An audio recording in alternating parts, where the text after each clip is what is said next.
Well, here we are at Connor Prairie, and what's the first thing we see when we come in are these beautiful gingerbread houses. I'm here with Chris.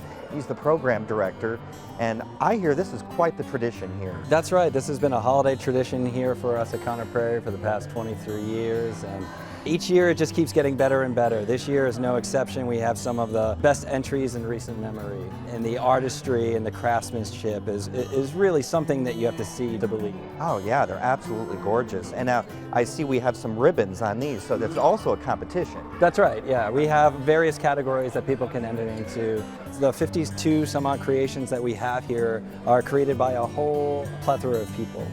I just can't imagine how much time this would take to do something like this. You said maybe a couple months they start working on it? Some of them, some of the more complicated, more complex designs do take several weeks to several months to create. So it all depends upon the level of complexity. And that's really one of the terrific things about gingerbread houses is it's a wonderful activity that families can do together. Regardless of your skill level, you can decide whether you want to make a simple house or a more complex house. Well, these are more kind of present day. I hear you also have a lot of history with gingerbread at an inn? That's right. We're going to be making some gingerbread the way that they made it out in the 19th century at our prairie town. Well, that sounds fun. I think we're going to go take a look. Sounds good. All right, thank you, Chris. All right, thank you. Well, we just made it here to Prairie Town, and I just came across Jill here over at the Golden Eagle Inn, which we're going to talk about in just a little bit, but I wanted to learn a little bit more about this village. This is a recreation of an Indiana town in 1834? 36. 36, yeah. Okay. There never was a town here. Mr. William Connor built his house in 1823, and it's on the site where it was built.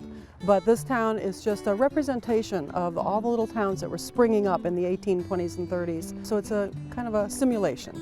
So there's a lot of effort that's going on, as we can just see walking through, to make it feel like you're really there. How much effort and research does the staff here do to make it feel like it's authentic?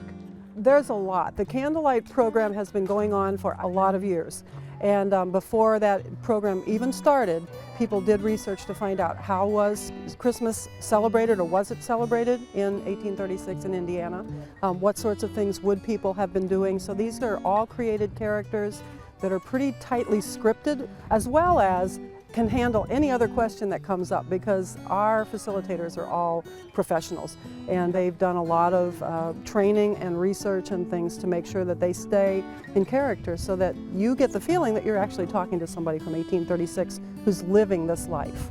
There are a lot of activities going on that the guests can immerse themselves in. They can enter into the world of 1836. They can help Mrs. Zimmerman make mincemeat. They can go down and join the Campbells and get ready for a big fancy soiree that Mrs. Campbell and Dr. Campbell are holding tonight.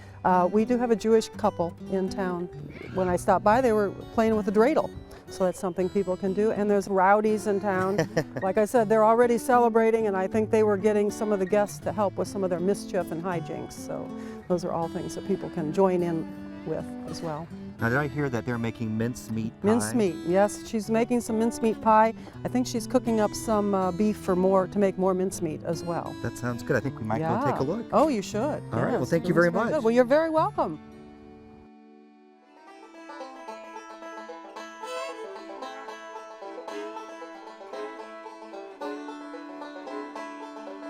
Mrs. Zimmerman.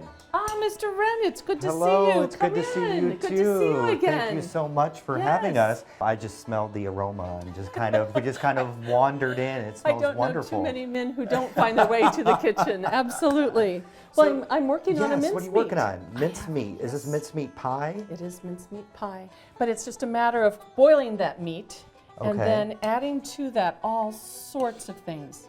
What do you smell? I smell the apple. Do you? Yeah. There's apples, there's lemons, there's oranges. Wow, Want to help me put yeah. it together? Do you mind? Wonderful. Do you want to just hold that Just kinda bowl hold up, that and up? I'd say about half of that can go on in. Lift it up, set it, and unroll. Unroll. Right on across. Oh, look at Perfect. that. Oh. Well, I tell you, my grandmother would be proud of me right now seeing me do this. Boy, oh boy. So shall we put it down into the spider? Sounds good. All right, it has to cook. Okay. This goes on. Gently set the pie down into the inside. So So now I'm going to have the heat from the top and the bottom. And that pie will take about 40 minutes to bake. Well, thank you so much. You're so This has welcome. been so fun. I think we're going to take a look and see some of the other things going on here Good. today, Well, too. It was good to see you again, Mr. Ryan. Okay, thank you.